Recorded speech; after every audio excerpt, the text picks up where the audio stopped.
अस्सलाम वालेकुम जी। जोर का जोड़ में हाफिज़ मोहम्मद इमरान आपको खुशामदीद कहता है और मेरी दाईं तरफ मौजूद है मीर अब्जीशान और हाफिज़ साहब। वैसे तो आज दोनों हम दोनों ही बहुत अच्छे लग रहे हैं, तो एक तो अपनी तारीफ कर देते हैं सबसे पहले, और दूसरा जो इसका एक मतलब ये भी होता है कि मैं भी कह दूंगा आप भी बहुत अच्छी। हाँ बिल्कुल, ये बात अच्छी की आपने। वो हमारा एक दोस्त है, उसने जो तस्वीर उतरवानी होती है ना, अपनी तस्वीर उतरवानी होती है, तो कहते लाओ जी मोबाइल में आपकी तस्वीरें बनाओ। दो की तस्वीरें बनाता है, आप खड़े हो जब बन जाते और मेरी भी बनाए ना साथ।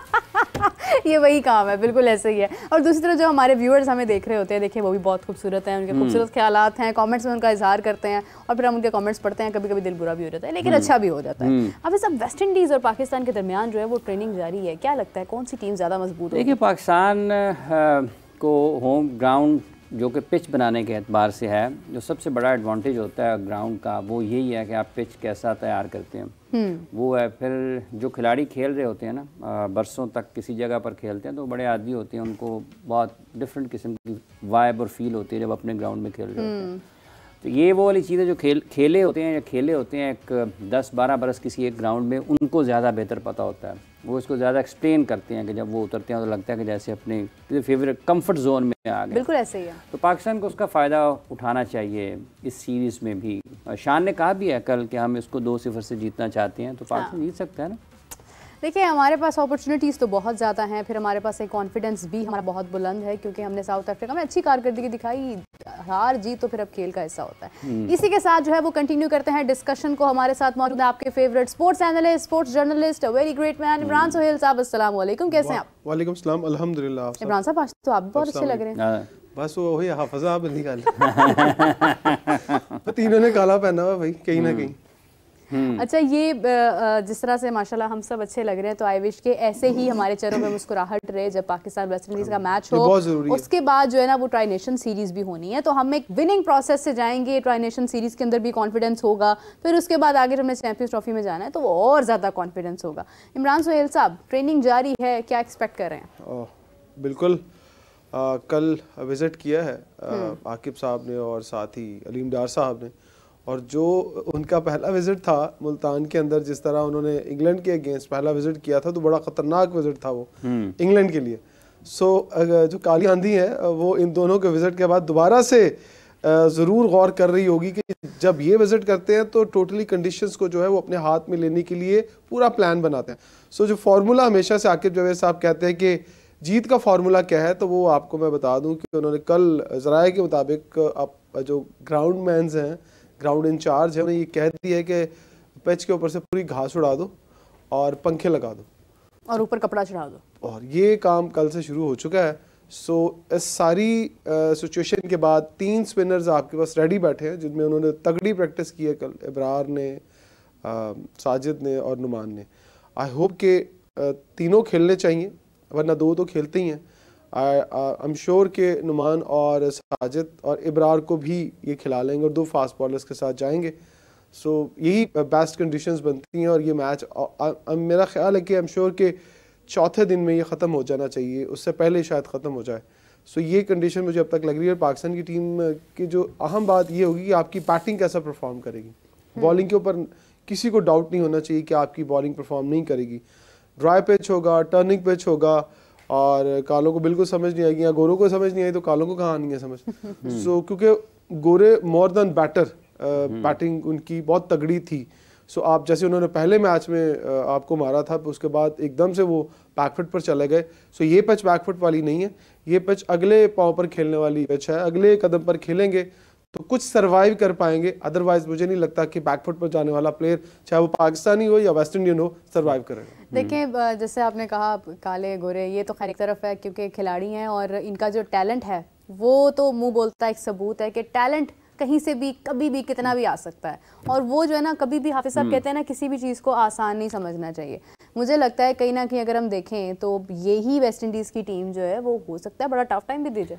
देखिए, इन दिनों चूंकि उनकी क्रिकेट मजमूई तौर पर उस जवाल का शिकार है ना कि उनके पास टेस्ट, लेकिन ऑस्ट्रेलिया में हरा कर उन्होंने हैरान किया था सबको, और ऑस्ट्रेलिया के लिए बड़ी गैर मामूली शिकस्त, मतलब हैरान कुन शिकस्त थी। और वेस्ट इंडीज़ की क्रिकेट वहाँ से एक पत्ता ऊपर गई। उनके फास्ट बॉलर्स 150 वाले हैं, लेकिन क्या कंडीशंस उनको उतना सपोर्ट करती हैं या नहीं करती हैं, ये एक अलग बात है। काली आंधी गर्मी में चलनी मतलब कंडीशन इतनी गर्मी नहीं होगी, बट वो दौर नहीं है जो हाफिज साहब जिक्र कर रहे हैं ना कि लोग खौफ खाते थे उनसे, बट अब उस तरह मैं ये अर्ज कर रहा हूँ कि अभी भी उनके जो फास्ट बॉलर ऑस्ट्रेलिया में खेले उन्होंने बड़ी अच्छी गेंदबाजी का मुजाहरा किया और अभी भी 150 अगर कोई 150 वाला है उसको तो पिच कुछ भी नहीं कहता है, उसको आप दुनिया के जिस मर्जी पिच पे खिला दें। अगर 2-3 बॉलर ही है 150 वाले इस वक्त दुनिया में जाता है तो वो तो हर जगह पर मुश्किलात पैदा करता है।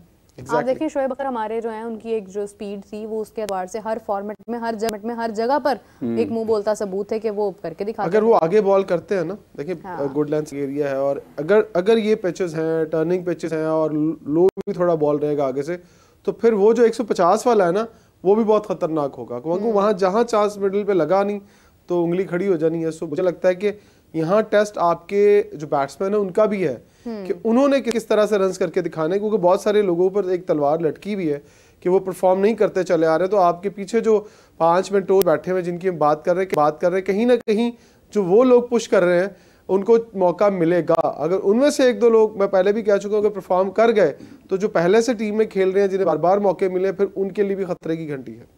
मतलब इसमें ये जो पाकिस्तान की बैटिंग में आपको क्या लगता है कि किस अंदाज से उनका टेस्ट किस माने में होगा? रन्स करने के एतबार से सीनियर क्रिकेटर्स जो हैं, जैसे बाबर रन्स करते हुए आ रहे हैं, वहाँ से शान ने 145 किया है, तो इनको दोहराना पड़ेगी परफॉर्मेंसेस। एग्जैक्टली यही पॉइंट है कि अगर बाबर ने 50 या 80 किए हैं तो यहाँ पर उनका 100 अब बनता है, क्योंकि ये कंडीशंस वो कंडीशंस है जिस पे वो ये नहीं कह सकते कि कंडीशंस मेरी समझ में नहीं आई या मैं फॉर्म में नहीं था, बॉल मेरे बल्ले पे नहीं लग रहा था, क्योंकि अब उनका जो बहुत सारे लोग, आप भी कह चुके, हम भी कह चुके कि बैट पैच निकल गया है। अब अगर आपका बैट पैच निकला है और दोबारा से आप फॉर्म में वापस आ रहे हैं तो फिर हम 100 एक्सपेक्ट कर रहे हैं। अगर फिर आप 45 और 70-80 के चक्कर में रहते हैं तो फिर हम ये कहेंगे कि अभी आप थोड़ा सा दूर हैं अपनी उस फॉर्म से जिस फॉर्म से आज जाने जाते हैं। और शान मसूद क्योंकि वो हमेशा से इन आउट के चक्कर में रहते हैं कि 4-5 टेस्ट स्कोर नहीं किया तो फिर 2-3 इनिंग्स के बाद 4 इनिंग्स के बाद उन्होंने रन्स कर दिए तो वो कहते नहीं यार बच गया। सो अब उनको भी रन्स कंसिस्टेंट कर रहे हैं तो ही हम कहेंगे हाँ, एक तो कप्तानी भी बचानी है और एज ए बैट्समैन उन्होंने टीम में इन रहना है ये। और नए लड़कों के लिए ये है कि नए लड़कों को अगर यहाँ कंडीशन में मौका मिला है तो अगर पाकिस्तान पहले बैटिंग करता है तो अगर 1-2 लड़के को डेब्यू करवाते हैं तो मुझे लगता है कि उनके लिए भी चांस होगा कि वो भी पहली इनिंग्स के अंदर कम से कम तो रन्स कर सकते हैं।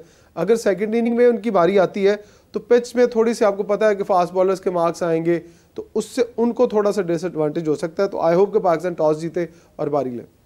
बिल्कुल सही बात है। इमरान साहब, साउथ शकील के ऊपर बहुत नजरें होंगी क्योंकि अगर हम लास्ट अपना टेस्ट जो हमारा इंग्लैंड के खिलाफ था उसमें हम उनकी वजह से भी मैच विनिंग परफॉर्मेंस थी, उनकी पार्टनरशिप उन्होंने लगाई थी अपनी।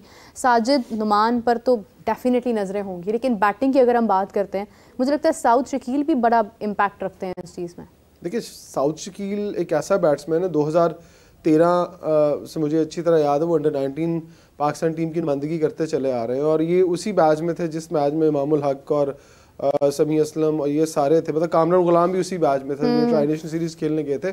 सो कामरान गुलाम को मौका मिल रहा है, साउथ शकील बहुत पहले से खेल रहे हैं। सो साउथ शकील को कंसिस्टेंट वही वाला सवाल हाफिज वाला कि आपको लगातार रन्स करने हैं और रन्स करेंगे तो आप लगेगा कि हाँ हमारे लिए एक सॉलिड बैट्समैन जो है वो मिडिल ऑर्डर में आ रहा है कामरान गुलाम के साथ। सो कामरान गुलाम के ऊपर भी प्रेशर होगा, तमाम उन लोगों के ऊपर प्रेशर होगा जिन्हें अब इस सीरीज में रन 4 इनिंग्स होंगी और 4 इनिंग्स में हर किसी को 250-300 रन तो करने ही होंगे चाहे कैसी भी कंडीशंस हो। ये जो पाकिस्तान की बैटिंग परफॉर्मेंस है आप उसको किस तरीके से देखते हैं? अगर टर्निंग पिच है, पाकिस्तान टॉस नहीं जीत पाता, जैसा कि आप कह रहे हैं कि आपकी ख्वाहिश है कि पाकिस्तान टॉस जीते, तो फिर क्या आपके ख्याल में सिनेरियोज बन सकते हैं? देखिए सबसे पहली बात है कि टॉस जीत जाए तो बहुत अच्छी बात है। अगर टॉस नहीं जीते, अगर वेस्ट इंडीज़ ने फट्टे के ऊपर कोई 300+ रन लगाए होंगे, देखिए पहली इनिंग में ही आपको ब्रेक नहीं मिलेगा, पहली इनिंग में उतना ब्रेक नहीं मिलेगा जितना ब्रेक आपको तीसरे चौथे दिन मिलता है। सो वो एडवांटेज वेस्ट इंडीज उठाएगा। कोई फास्ट बॉलर्स को तो मदद मिलनी नहीं, कोई घास उड़ा दिया उन्होंने। तो हमारे अगर बैट्समैन आएंगे तो फिर वो ऑब्वियसली उनके ऊपर प्रेशर होगा कि पहले 300 रन उतारने हैं और स्लो स्ट्राइक रेट के साथ जाएंगे। अगर वेस्ट इंडियन स्पिनर्स भी उन कंडीशंस को फॉलो कर गए और उन्हें पता चल गया बॉल कहाँ फेंकना है तो ये फिर वही बात हो जाएगी कि स्ट्राइक रेट कैसा चलता है। आई थिंक सो कि अगर आप 60 के स्ट्राइक रेट से भी रन्स करते हैं इस कंडीशंस के अंदर तो वो बहुत अच्छी होंगी, क्योंकि तीसरे दिन कंडीशंस बैट्समैन के लिए सूटेबल नहीं होंगी, बॉलर्स के लिए तो ज़रूर होंगी। जब पिच के ऊपर थोड़े मार्क्स आ जाते हैं फास्ट बॉलर्स के, तो फिर फास्ट बॉलर भी दूसरे एंड से अगर राउंड द विकेट बॉलिंग करता है, अगर लेफ्टी है तो वो भी एडवांटेज उठाता है उसका। सो दोनों एक एंड से एडवांटेज उठा रहे हो, तो फिर कंडीशंस आहिस्ता आहिस्ता जैसे जैसे दिन कम होते जाते हैं तैसे तैसे ही आपकी जो फास्ट बैट्समैन है उनके लिए कंडीशन मुश्किल हो जाती हैं। सो आई होप कि सब लोग चाहे डॉट बॉल्स करें, लेकिन जितना लंबा खेलेंगे ऑब्वियसली, जितना टाइम पिच पर गुजारेंगे, मुझे लगता है कि रन्स बनाने में आसानी होगी। रन्स खुद ब खुद होते हैं अगर आप पिच पर हैं तो। ये नहीं है कि रैश शॉट्स मार दें, इजी ले लें, किसी भी बॉलिंग को आप भी क्रिकेट खेले में हमें हल्का नहीं लेना चाहिए। अक्सर होता है कि हल्का बॉलर आपको आउट कर जाता है। बांग्लादेश की टीम ने बड़ा टफ टाइम दिया। हमारा इवन बॉलिंग में भी ये प्रॉब्लम होता है, फास्ट बॉलिंग की अगर मैं बात करती हूँ, कि हम लोग शुरू में विकेट्स हासिल करने के बाद बहुत रिलैक्स हो जाते हैं, फिर उसके बाद सडनली हमें इतने रन्स पड़ जाते हैं कि फिर हमसे आगे उन्हें चेस करना मुश्किल हो जाता है। इमरान साहब, अब्दुल रहमान की अगर हम कोचिंग की बात करते हैं तो इस कोचिंग के सिनेरियो को, उनके होने को, फिर इससे पहले उनकी पास्ट जो कोचिंग एक्सपीरियंस है, कैसे देखते हैं? देखिए, हम एक्सपीरियंसेस बहुत ज़्यादा करते हैं। डिपेंड ये करता है कि अब्दुल रहमान की जो लास्ट असाइनमेंट थी वो वुमेंस टीम के साथ थी, तो वुमेंस टीम के साथ, और जो डोमेस्टिक की थी वो अपने रीजन से खेलते हैं, उसी रीजन से आई थिंक वो आए थे, तो कहीं ना कहीं उनको भी ज़रूरत पड़ी है ख़ुद को पुश कराने के लिए। सो अगर बहुत सारे जो क्रिकेट के लोग हैं, हाफिज़ साहब बहुत अच्छी तरह से आलकोट रीजन के सेटअप को जानते हैं कि वो कहाँ से पुश होकर किस तरह से टीम में अचानक स्पिन बॉलिंग कोच लग गए हैं। हालांकि आपके पास ऑप्शंस थी, सकलैन मुश्ताक साहब एज ए मेंटोर काम कर रहे हैं, तो वो टीम के साथ कुछ स्पिन डिपार्टमेंट में अच्छा काम कर सकते थे।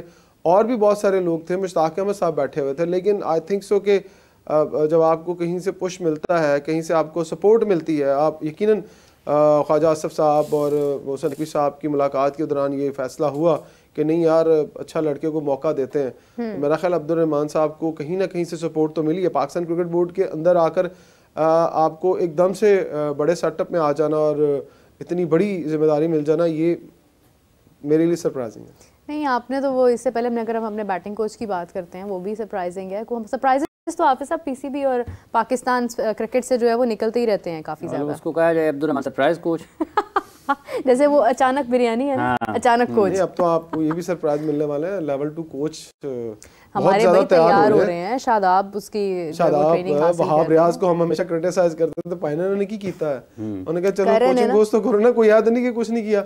अजहर अली साहब भी कोचिंग कोर्स कर रहे हैं। सो वो जो क्राइटेरिया है जिसके ऊपर आकर टीवी पे इनको तनकीद देखनी पड़ती थी, मिसबा साहब जब कोच बने थे, आप सब आपको याद है, तो उन्होंने कोई कोचिंग कोर्सेज नहीं किए हुए थे। सो उन्होंने भी कहा कि यार इंटरनेशनल एक क्राइटेरिया है तो उसको अडॉप्ट किया जाए। अच्छी बात है, कोचिंग कोर्स करें। जब मैंने पहली दफ़ा लेवल 1 किया था तो लिटरली मुझे भी क्रिकेट की बहुत सारी चीज़ों की समझ आई थी। आई होप के हमारे जो टेस्ट क्रिकेटर हैं उन्हें भी बहुत सारी चीज़ें कोचिंग कोर्स में समझ आएंगी।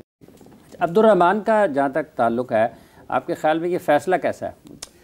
देखिए, इसके बारे में अभी कबल अज़ वक्त है कुछ भी कहना, जब तक हम ये सीरीज़ नहीं देख पाते। वैसे इस सीरीज़ के अंदर ना किसी स्पिन बॉलर की कोच की ज़रूरत नहीं थी, क्योंकि जो साजिद खान खेल रहे हैं, नुमान खेल रहे हैं, आई थिंक सो एक वक्त में इकट्ठे भी खेलते रहे हैं। सो यहाँ स्पिन बॉलर की नहीं, मुझे लगता है कि अगर स्पिन बॉलर्स आपको कोचिंग जो कोच चाहिए अब्दुल रहमान, वो आपको अंडर 19 लेवल पर ये वहाँ से स्पिनर तैयार करके ले गए हैं। अगर पाकिस्तान टीम के अंदर आके कोई बंदा एज ए स्पिनर खेल रहा है, आप सुफियान मुकीम की बात कर रहे हैं, तो वो बहुत लंबा पीरियड गुजार के मुश्किल हालात से निकल के पाकिस्तान में आया था।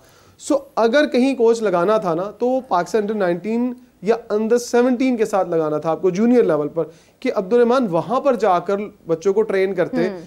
जिसने पाकिस्तान में आगे क्रिकेट खेलनी है ना, आप उसको क्या कोचिंग करेंगे? हम अक्सर ये कहते हैं कि वहां पर प्लान दे सकते हैं कि हाँ इस प्लान पे तुमने काम करना, और वो प्लान देने के लिए बहुत सारे लोग बैठे हुए आगे, शाहिद अस्तम साहब हैं, आकिब साहब हैं, और वैसे भी टीम का कप्तान होता है वो भी बड़े प्लान दे रहा होता है अंदर। लेकिन वो आए हैं, उनके आने से क्या वो नए स्पिनर्स इंट्रोड्यूस करा पाते हैं? क्या वो कहते हैं कि हाँ रीजन से मैं अभी काज़म ट्रॉफी खेल के आया हूँ, तो मैंने मेरे खिलाफ जो टीमें खेली एज ए कोच मैंने देखा तो ये स्पिनर है, मैं उसको पिक करता हूँ। तो ये सबसे बड़ा है कि वो किसको पिक करके लाते हैं पाकिस्तान टीम के कैंप के अंदर, ना खिलाएं। कैंप के अंदर तो लेके हैं, पता तो चले कि हम माजी में ऐसे ही होता था मीरब, जब भी आपको नया प्लेयर लाना होता था तो आपको उसको टीम में नहीं लाते थे, सबसे पहले आप उसको साइड कैंप करवाते थे, क्योंकि वही उसी लेवल के बैट्समैन को बॉलिंग कर रहे होते थे। तो वो पता लगेगा कि हाँ वो उनकी अपनी चॉइस क्या है लोकल क्रिकेट से।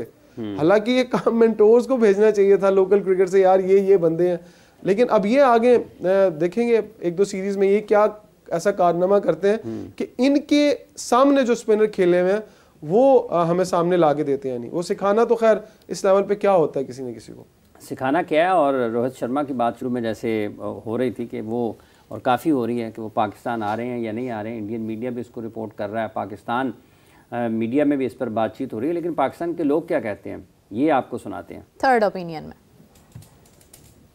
बहुत जी मेरा बहन हाफिज, बहुत शुक्रिया आपका। जैसा कि हम सब जानते हैं चैंपियंस ट्रॉफी नज़दीक आ रही है, सबकी एक्साइटमेंट बढ़ती जा रही है, लेकिन एक और खबर सामने आ रही है कि इंडियन टीम जिसने कुछ अर्सा पहले पाकिस्तान आने से इनकार कर दिया था, अब इंडियन टीम के कैप्टन रोहित शर्मा अपेरेंटली पाकिस्तान आ रहे हैं। Isn't that great news? Exactly, that is a great news। लेकिन अब देखना ये कि रोहित शर्मा जो है वो इतने बड़े स्टार प्लेयर हैं, क्या वो वाकई में पाकिस्तान आते हैं, ये तो हमें कुछ दिनों बाद ही पता चलेगा, क्योंकि इंडियन क्रिकेट टीम जो है वो यूं यू-टर्न लेने में माहिर है। बिल्कुल, लेकिन लोगों से बात करते हैं, उनसे जानते हैं कि उनका ओपिनियन इसके बारे में क्या है। रोहित शर्मा आने वाले हैं, किस तरह से उनको वेलकम करेंगे, तो आइए लोगों से बात करते हैं। जी तो मेरे साथ ये क्रिकेट फैन मौजूद हैं, इनसे मैं बात करता हूँ, इनसे जानता हूँ इनका ओपिनियन क्या है। मुझे बताइए, चैंपियंस ट्रॉफी के लिए सुनने में आ रहा है कि रोहित शर्मा पाकिस्तान आने वाले हैं, एक्साइटेड हैं आप ये बात सुन के? बहुत अच्छी बात है, आना चाहिए। हमें तो सुनने में ये मिल रहा है कि भी इंडिया जो है वो पाकिस्तान में आने के लिए तैयार नहीं है, लेकिन हमारा पाकिस्तान बहुत पीसफुल है, बहुत खूबसूरत है। क्रिकेट के लिए अगर आ रहे हैं तो बिल्कुल उनको आना चाहिए। कैप्टन आ सकते हैं आपके हिसाब से, तो बाकी टीम को भी आना चाहिए था ना? बाकी टीम को भी आना चाहिए। आप कह रहे हैं कि अगर रोहित शर्मा क्रिकेट के लिए आ रहे हैं, मे बी अभी मुझे ये कंफर्म नहीं है कि वो क्रिकेट के लिए वो शूट के लिए आ रहे हैं, जो सब कैप्टन्स की मीटिंग होती है ना उसके लिए आ रहे हैं। वो कुछ घंटों के लिए आएंगे बड़े वीआईपी प्रोटोकॉल के साथ, फिर शर्म आनी चाहिए उनको कि अगर वो उसके लिए तो आ रहे हैं, अपना शूट्स के लिए, अपने लोगों के लिए, अपनी शर्ट्स के लिए, चैंपियंस ट्रॉफी की लोगों के लिए अगर आ रहे हैं। इंडियन क्रिकेट टीम ने जो है पाकिस्तान आने से इनकार कर दिया, लेकिन उनके जो कैप्टन है रोहित शर्मा वो पाकिस्तान आएंगे। आपके ख्याल में हमें उनको किस तरह का वेलकम करना चाहिए, या ये न्यूज़ सुन के आप कितने एक्साइटेड हैं? एक्साइटमेंट तो ऐसा इसमें कोई ऐसी खास नहीं है, लेकिन बेहतर तो यही था कि पाकिस्तान इंडियन टीम सारी आती है हमारे पाकिस्तान में, हम उनको वेलकम करते हैं हमेशा की तरह जिस तरह हम करते हैं, क्योंकि हमारे हालात पाकिस्तान के जो हैं वो हैं ही, लेकिन हम तो कोशिश करते हैं कि हमारे जो भी मेहमान हो हम उनकी बड़ी अच्छी से मेहमान नवाजी करें। दूसरी बात, अगर उनके सिर्फ कैप्टन आ रहे हैं तो बिल्कुल वो ज़रूर आएँ, हम भी उनको भी वेलकम करना चाहिए, क्योंकि हम एक मेहमान नवाज कौम है, पाकिस्तानी हम मेहमानों को पसंद करते हैं। रोहित शर्मा जो है वो पाकिस्तान आ रहे हैं, थोड़ी देर के लिए आएंगे, शूट होगा, आप कितने एक्साइटेड हैं? आपके ख्याल में पूरी इंडियन टीम को आना चाहिए या कैप्टन भी आ रहे हैं, यही बहुत अच्छी खबर है? नहीं, पूरी इंडियन टीम को आना चाहिए था। मुझे बताइए, चैंपियंस ट्रॉफी के लिए इंडियन टीम तो आई नहीं, लेकिन अब सुनने में आ रहा है कि रोहित शर्मा जो है वो पाकिस्तान आएंगे शूट के लिए और कैप्टन्स की मीटिंग के लिए। एक्साइटेड हैं आप इस बात के लिए? पहली बात तो ये है कि रोहित का नाम सुन के ना मेरा खून खोलना शुरू हो जाता है। रोहित शेट्टी नहीं, रोहित शर्मा। रोहित शर्मा की ही बात कर रहा हूँ मैं। वो आए या ना आए इससे हमें कोई फ़र्क नहीं पड़ता। प्रोटोकॉल तो पूरा देना चाहिए, लेकिन ये जो उसका अब फैसला है इससे तो हमें नाउमीदी सी हुई है कि वो जस्ट थोड़ी देर के लिए, कुछ मोमेंट्स के लिए हमारे साथ आए हैं और वो करके तो वापस चले जाएंगे। रोहित शर्मा ने ख्वाहिश भी एक बार जाहिर की थी कि वो पाकिस्तान क्रिकेट टीम के कोच बनना चाहते हैं, बना दें उनको? नहीं जी, ये बात नहीं है कि पाकिस्तान में बड़े बड़े टैलेंट हैं, रोहित शर्मा तो कुछ भी नहीं है। अब भी ना आते ये इधर रोहित शर्मा क्या करने आ रहे हैं, इधर वो उधर फोटो शूट कर लेते जिधर मैच खेलना था। पहले तो हम रोहित शर्मा को वेलकम करते हैं। रोहित शर्मा भारतीय टीम से एक अलग कप्तान है जो पाकिस्तान की टीम की बड़ी इज्जत करता है। इन्होंने अपने घर में दावत दी थी बाबर आजम को, स्पेशल जहाज़ पे गए थे बाबर आजम साहब, वो यूट्यूब वीडियो भी आई थी, लेकिन रोहित शर्मा ने आने से पहले कहा था कि टीम हमारी जानी चाहिए, हम जाके खेलना चाहते हैं पाकिस्तान में। लेकिन आपको पता है कि ये सियासतदान जो हैं खेलने नहीं देते ना मोदी साहब। हमारा दिल तो बहुत बड़ा है, हमारे दफ़ा इंडिया चले जाते हैं। चैंपियंस ट्रॉफी में इंडियन टीम तो नहीं आ रही, लेकिन रोहित शर्मा अब पाकिस्तान आ रहे हैं। क्या आपको खुशी महसूस होती है इस चीज़ पे कि वो आ रहे हैं, या फिर आपको गुस्सा है यार कि बाकी टीम नहीं आई? नहीं, उनको चाहिए, सबको लेके आए साथ वो, और उनको भी खुद भी आना चाहिए उनको, और बाकियों को भी आना चाहिए इंडियन टीम को। उन्होंने कोचिंग का भी वैसे बड़ा उन्होंने ख्वाहिश जाहिर की थी, उन्होंने कहा था पाकिस्तान टीम का कोच बनूंगा, इनको क्रिकेट खेलना सिखाऊंगा, इनकी सही नहीं है टेक्निक वगैरह। बाबर जो है ना आउट हो जाता है, इसका टांगों का मसला है, तो कोचिंग दे दे उनको रोहित भाई को। नहीं, कोचिंग तो नहीं बनती उनकी कोचिंग हमारी माशाल्लाह क्रिकेट बहुत बेहतर है, इंडिया से बेहतर है हमारी क्रिकेट बेहतर है। तो जितने क्यों नहीं? असी सारे अफरीकन वाइट वाश भी तो किया है। अफ्रीका ने किसी ने नहीं कीता, हिस्ट्री दे विच नहीं किसी ने कीता। तो सुनी आपने लोगों की कॉन्वर्सेशन, काफ़ी लोग बहुत खुश हैं कि रोहित शर्मा पाकिस्तान आएंगे, उनकी बड़ी मेहमान नवाजी की जाएगी, लेकिन काफ़ी उसके साथ साथ नाराज़ भी हैं कि एक अगर कप्तान आ सकता है तो पूरी टीम को आने में क्या मसला है, ऐसा ही है ना? सही बात है अली, जैसे कि हमने बात की कि यहाँ पे लोगों ने कहा है कि पाकिस्तान जो है वो बहुत ही मेहमान नवाज मुल्क है और यहाँ पे कोई किसी किस्म का सिक्योरिटी थ्रेट नहीं है। तो सारे लोग ये कहते हैं कि रोहित शर्मा जहाँ तक आ रहे हैं वहाँ पर ही पूरी टीम को आना चाहिए। बिल्कुल ऐसी बात है, लेकिन फिलहाल के लिए यहाँ से इतना ही। Back to you guys at the studio. बहुत शुक्रिया आपका Fatima Ali. It was the third opinion by people. और मैं देख रही हूँ यहाँ पे सब हर तरह के लोग हर तरह के ख्यालात के साथ मौजूद होते हैं। लोगों की राय है, लोग उसको किसी ख्याल से इत्तेफाक करते हैं, किसी सोच को समझते हैं दुरुस्त है, किसी सोच को समझते हैं नहीं दुरुस्त है, कोई समझते हैं कि उनको आना चाहिए, कोई समझते हैं नहीं आना चाहिए। हाँ। तो लोगों की राय है और उसकी बड़ा एहतराम है। आपका क्या ख्याल है इमरान साहब? नाराज भी हैं लोग? काफ़ी राय है कि बिल्कुल, देखिए लोग नाराज हैं और लोगों का ओपिनियन है ना, लेकिन हमें मेहमानों का जो है वो एहतराम करना चाहिए। आ रहे हैं तो ठीक है, एक दिन के लिए आए, 100 दिन के लिए हमारे कहते हैं कि वो सर आंखों पर, हमें तो उनकी इज्जत करनी है। शायद उन्हें एक बंदे के आने के बाद ये एहसास हो जाए कि यार हमारी ऐसी मेहमान नवाजी की गई है तो क्यों ना हम सब जाते। मेहमान नवाजी का वक्त मिलेगा तो तब ना, उन्होंने आना है, पिक्चर उतारनी, वापस चले जाना। चलिए ये भी एक चंद पल के लिए भी कहा, चाय का कप भी पिला दे, वो भी मेहमान नवाजी होती है। चाय तो हम बहुत अच्छी पिलाते हैं। चाय हम पिलाएंगे ना उनको। अच्छा, उनको फर्क नजर आएगा वो पहली वाली चाय और इस चाय की कि वो इमरान साहब चाय एक तरफ है, चाय तो खैर अबरार भी बहुत अच्छी बनाते हैं, लेकिन ये है कि एक और चीज़ है, जिस तरह से अभी बात हो रही है रोहित शर्मा के आने की, तो उससे एक और ख्याल आया स्टेडियम्स के हवाले से। स्टेडियम्स की बात की जाए तो काम वहाँ पे जारी है और मुसलसल जारी है, ज़ोरों शोर से जारी है, लेकिन उसका इख्तिताम कब तक होगा ये अभी तक जो है वो सामने नहीं आया। तो हम क्या एक्सपेक्ट कर रहे हैं, कितना काम हो चुका है और कब तक जारी रहेगा? $1 मिलियन क्वेश्चन बनता जा रहा है। और जब मैं कल स्टेडियम पहुंचा था तो मैंने कहा चले मैं वैसे ही विज़िट करता हूं, तो मुझे अभी भी वहाँ ग्रे स्ट्रक्चर फाइनल नहीं नज़र आया।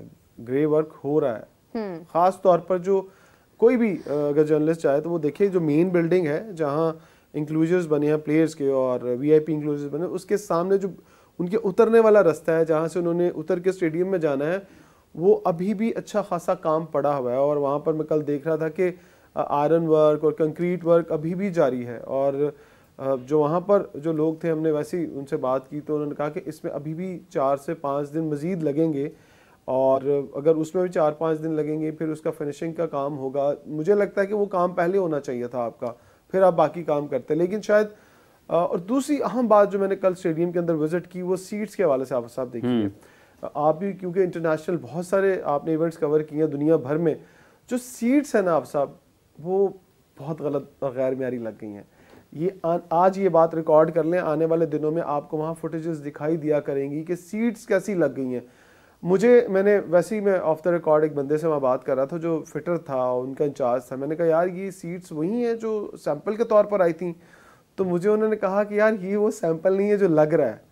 ये मैं सुनने के बाद शॉक हो गया। तो फिर मेरे एक दो जो जर्नलिस्ट साथी थे, सीनियर लोग थे, मैंने कहा ये जो सीट्स लग रही हैं आप समझते हैं ये पायदार होंगी और क्या ये धूप सह पाएंगी? क्योंकि जो दुनिया भर में स्टेडियम में सीट लगती हैं वो फाइबर की लगती हैं। अगर अभी भी आप वकार यूनिवर्सिटी वसीम अकरम वाले इंक्लूजन में जाएं तो फाइबर की सीट है। ये फाइबर की सीट नहीं आप साहब, ये प्लास्टिक की सीट लग गई है जिनके अंदर एयर है और वो उस मेयार की नहीं है जिस मेयार की लगनी चाहिए थी। अगर आपके प्रोग्राम के तवज्जो से अगर मोहसिन नकवी साहब या कोई भी ऐसा शख्स इस बात को सुन रहा है तो प्लीज उस पर गौर करे।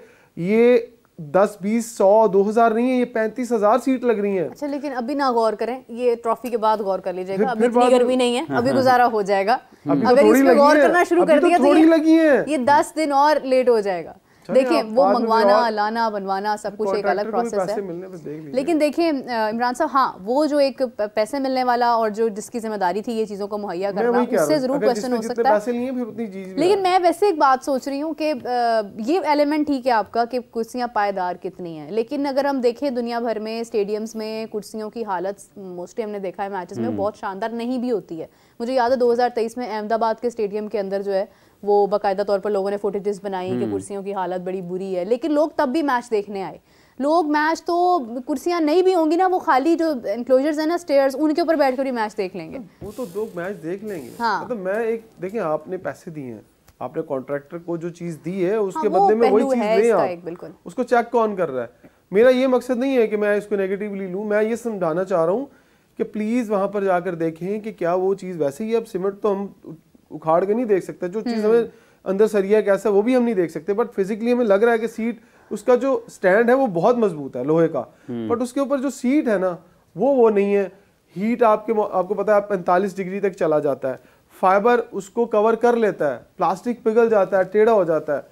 कल को भी हमने पैसे खर्च दिए, पैसा पाकिस्तान क्रिकेट बोर्ड को मिलता है तो वो सही जगह लगना चाहिए। मैं किसी की नीयत पे बिल्कुल शक नहीं कर रहा कि किसी ने गलत लगवाई है, मैं कहता हूँ एक दफा रिव्यू कर लेना चाहिए। हो सकता है मेरी नाकिस राय गलत भी हो सकती है। नहीं, आपकी नाकिस राय जो है मेरा मतलब है आपकी बहुत खास राय है, आप उसको नाकिस ना कहें। तो बाकी काम के बारे में आपका क्या? बाकी देखिए, बाकी ओवरऑल मुझे काम बहुत क्वालिटी वर्क देखा हमने, लोगों को मेहनत करते हुए देखा। पाकिस्तान क्रिकेट बोर्ड के जो चेयरमैन है मोहसिन नकवी साहब, उनकी बारे में हम कहेंगे कि आउटस्टैंडिंग। जो बात हम करते थे स्टेडियम नहीं बनेगा, उन्होंने वो कर दिखाया जो नहीं होता था, हमें भी गलत साबित किया। तो हम जहां हम समझते हैं कि जिन लोगों ने अच्छा काम किया उनका अप्रिशिएट करना बनता है, पर जहाँ छोटी छोटी चीज़ें हैं, लेकिन ये बहुत बड़ी मेन चीज़ है जिसके ऊपर फोकस करना चाहिए। मुझे लगता है कि स्टेडियम का टॉप पर है। मुझे नहीं लगता कि ये 25 तक कंप्लीट हो पाएगा, इससे 5, 6, 7 दिन आगे चला जाएगा ये, आई होप। लेकिन मुझे नहीं, मेरा ख्याल है कि ये सीरीज, ट्राई नेशन सीरीज को यहाँ लगाने के लिए और करवाने के लिए सारी चीजें जल्दबाजी में होती। वो डेडलाइन आईसीसी की थी ना कि आपने उनको 10 फरवरी तक हैंडओवर करना है, वो अच्छी थी। आप सुकून से उस तक काम कर सकते थे, लेकिन आप बहुत भाग दौड़ कर रहे हैं और बहुत अच्छी बात है ना। अगर हम और डिले हो जाते ना तो वो शायद हम और ज्यादा ताकीद कर देते। चले फिर ट्राई नेशन सीरीज के दौरान भी काम हो रहा होगा। हाँ, ये एक पहलू जरूर है कि उस दौरान जो है वो फिर हो सकता है कुछ चीजें जो बैकएंड है वो रोक दी जाए। ड्यूरिंग मैच आपको वहां पर शोर नहीं कर सकेंगे। इंटरनेशनल प्रोटोकॉल आप सब है कि अगर मैच हो रहा है अंदर तो आपको नॉइज नहीं चाहिए। देखिए, आपके सामने अगर बिल्डिंग बन रही है तो आप मैच कैसे खेल सकते हैं? सामने से कोई शख्स गुजरे तो मैच रोक दिया जाता है। नॉइज आवाज का भी एक वो बाजी भी एक मरतबा बंद कर दिए थे ना उन्होंने। ऑस्ट्रेलिया की टीम जब आई थी टेस्ट मैचेस खेलने के लिए लाहौर में, तो लिख के लगा दिया था बाहर के बाजे लेकर जाने की इजाजत नहीं है। लेकिन अब बड़ा नुकसान हो गया था बाजू वालों को। लेकिन अब तो खैर वो आपके पास बहुत सारी फैसिलिटीज हैं, आपके पास हॉका है, फिर आपको स्नीकोमीटर है। अच्छा इमरान साहब ये तो सारी गुफ्तगू एक तरफ है। उस दिन ड्राफ्ट पर हमारे साथ इमरान सुहेल साहब भी थे, हम लाइव भी आए थे हाफिज साहब के साथ। इस बार का जो ड्राफ्ट, क्योंकि देखिए मैंने तो इससे पहले सुना ही है कि ड्राफ्ट कैसा होता होगा, मैंने आंखों से तो ये पहली बार देखा जाकर। और अगर हम आपकी बात करें, आपने देखा हुआ इससे पहले भी ड्राफ्ट होता हुआ बहुत बार, हाफिज साहब भी जाते रहे। तो इस बार के ड्राफ्ट में एक चीज़ जो है वो फ़र्क थी, वो ये थी कि ब्रॉडकास्टर्स तब्दील थे, फिर कुछ चीज़ें डिफरेंट थी। सबसे बड़ी बात ये कि वेन्यू ही एक अलग था। तो किस तरह से आपने देखा उस दिन, क्या चीज़ें थी ऐसी जो पॉइंट आउट की जा सकती हैं? अगर वेन्यू की बात करें, अगर एम्बियंस की बात करें, तो outstanding, out of the box. पिछले सारे अगर मैं ड्राफ्ट की बात करूं, उसके वेन्यू और इस वेन्यू का 9 के और पिछले 9 पूरे और इस 10 का कोई कंपैरिजन नहीं है। हिस्टोरिकल प्लेस था। हाँ, डिफरेंस क्या था कि आपका जो ब्रॉडकास्टर था, वो ब्रॉडकास्टर पिछले 9 आप सब जो हमारी हुए ड्राफ्टिंग या पीएसएल की, उसमें सेम एक ही ब्रॉडकास्टर था, ट्रांसमीडिया था। इसमें ब्रॉडकास्टर चेंज हुआ है। ब्रॉडकास्टर क्योंकि ट्रांस को टावर स्पोर्ट्स को काम दिया गया, सो उन्होंने कुछ लोगों के साथ मिलकर ये जिम्मेदारी संभाली है। यहाँ पर सारे काम अच्छे हुए हैं। अब जो पिछली ड्राफ्टिंग थी उसमें भी बहुत सारी गलतियाँ हुई हैं, बहुत सारी तनकीद आप साहब ने भी सुनी होगी, स्क्रीन विजुअल्स भी देखे होंगे, यहाँ क्या हो रहा है, नाम किसका गलत आ गया है। अब मैंने अपने ज़राए से मैंने होमवर्क किया, क्योंकि मुझे थोड़ा ब्रॉडकास्टिंग एक्सपीरियंस है। हुआ ये है कि जो सॉफ्टवेयर था, जिस सॉफ्टवेयर के थ्रू डिस्प्ले होना था, जो प्लाटिनियम की पहली कैटेगरी आई, जिसमें एक तो घड़ी चलती रही और दूसरा उन्होंने जो कॉल किया वो जो थे सामने प्रेजेंटर्स, उन्होंने नहीं सुना। डोमिनिक कॉक थे शायद, उन्होंने नहीं सुना और ये एक टेक्निकल एरर आया। मुझे वहाँ से ये पता चला कि पाकिस्तान क्रिकेट बोर्ड की जो टीम थी, उन्होंने जो फ्रेंचाइजीज ऑनर से उनकी टेक्निकल टीम को ट्रेनिंग नहीं दी थी कि उन्होंने कैसे स्विच को बोर्ड करना है। फर्ज करें किसी ने अपनी कैटेगरी को सिलेक्ट करने के बाद बटन पुश करना है सॉफ्टवेयर का, तो उन्हें नहीं पता था, वो पुश करते थे लेकिन प्रेजेंटर को पता नहीं चलता था। या फिर बैक हैंड पे जो पीसीबी की टेक्निकल टीम थी, उनको पता नहीं चलता था कि क्या पुश कर दिया। अक्सर आपने देखा होगा एक पर्ची लेके आते थे, वो पर्ची लेके पिछली ड्राफ्टिंग में वो फिर एक टेक्निकल टीम के पास जाते तो फिर वो उसको डिस्प्ले पे करता था। इस दफ़ा ये पहले जो 2 कैटेगरीज थी, प्लाटिनियम और दूसरी में, उसमें ये प्रॉब्लम हुई है। लेकिन उसका जो सारे का सारा मुझे जो टेक्निकल समझ आई है कि अगर आप जो फ्रेंचाइजीज की टेक्निकल लोग थे, अगर एक टीम के साथ वो बिठाते और उनको 2-3 दिन पहले ट्रेनिंग करवाते तो ये बहुत अच्छे तरीके से हो जाता है। इसमें ब्रॉडकास्टर का कसूर नहीं है। मैं समझता हूँ यहाँ पर कहीं ना कहीं इंतजामी कसूर ज़रूर हुआ है, और जाहिर बात है किसी से काम छीना जाए हाफिज साहब और नए बंदे को काम दिया जाए, वो पिछले 10-9 में से तो कोई नया बंदा ही नहीं आया था। तो मेरा ख्याल है कि कहीं ना कहीं आपको पता है कि किसी को नाकाम करने के लिए कुछ ना कुछ चलता है, और फिर टीवी पे आप, आज का दौर है, आप किसी से कुछ भी डिजिटल मीडिया पे करवा लेते हैं। लूप होल्स होते हैं, और लेकिन ये एक क्लियर कर लूं, लेकिन ये बहुत अच्छी बात है कि पाकिस्तान के पास एक सेकंड ऑप्शन आ गई है। पीसीबी के पास आज तक सेकंड ऑप्शन नहीं आई थी। ये मैं समझता हूँ कि आपको ये पता चल गया कि कोई और बंदा भी काम करने वाला है। तो लूप होल्स और टेक्निकल एरर तो होते ही हैं, लेकिन ये इसमें हमने ये देखा ब्लैक फ्रेम नहीं गया। इमरान साहब, सिलेक्शन कैसे देखते हैं? सिलेक्शन का जिस तरह से फ्रेंचाइजीज ने पिक किया है खिलाड़ियों को। हाँ, ये बड़ा अच्छा आपने सवाल किया। देखें, हम डेविड वार्नर के ऊपर बहुत बात कर रहे हैं और बहुत वायरल हो रहा है कि डेविड वार्नर आ गए हैं। उन्होंने I think so $2.5 lakh 3 lakh dollar, वो तो 3 कम ही थोड़ा, तो उसके अंदर उन्हें पिक किया गया है। डेविड वार्नर ने क्रिकेट कब से छोड़ी हुई है? आई थिंक वो अब आईपीएल भी नहीं खेलते हैं। उन्हें वहाँ से छोड़ा इसलिए गया था कि वो अब काफ़ी रिफ्लेक्सेस वीक हो गए।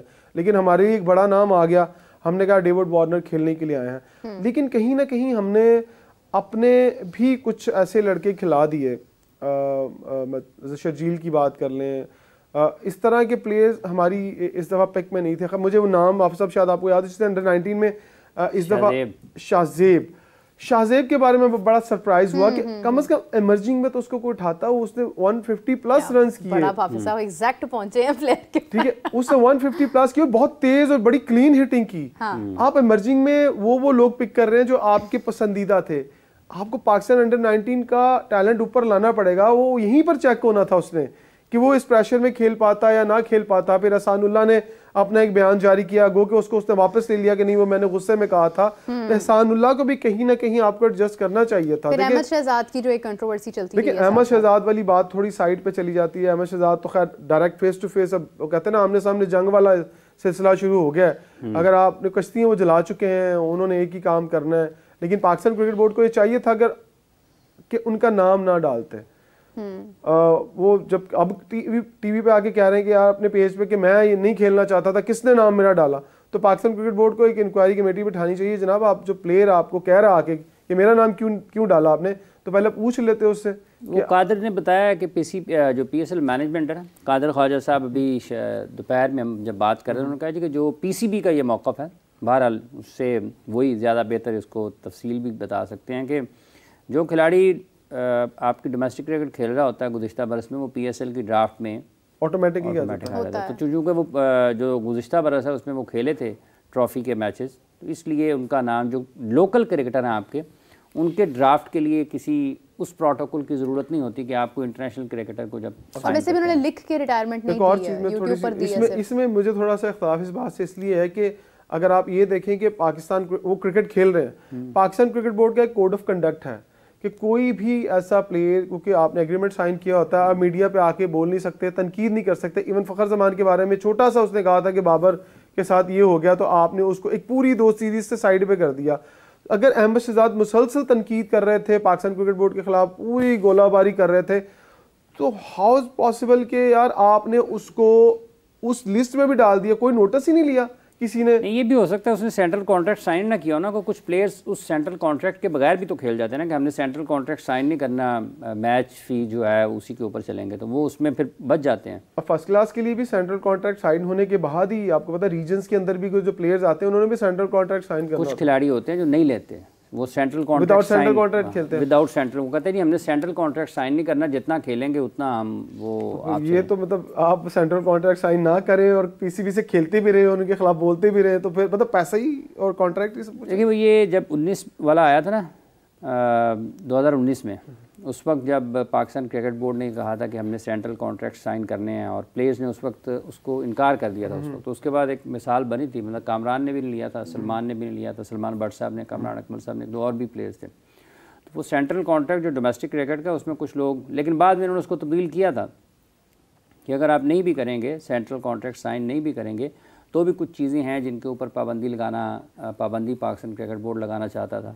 वो उसमें बाद में चीज़ें मिच्योर हुई या नहीं हुई, वो और तरफ केस निकल जाता है। लेकिन ये एक होता है कि अगर आप सेंट्रल कॉन्ट्रैक्ट नहीं लेना चाहते हैं तो फिर आप उस कहीं ना कहीं टैकल करने की ज़रूरत है यहाँ पर अहमद शहजाद को, या तो बैठ के क्रिकेट बोर्ड बात करे कि यहाँ भी मसला क्या है।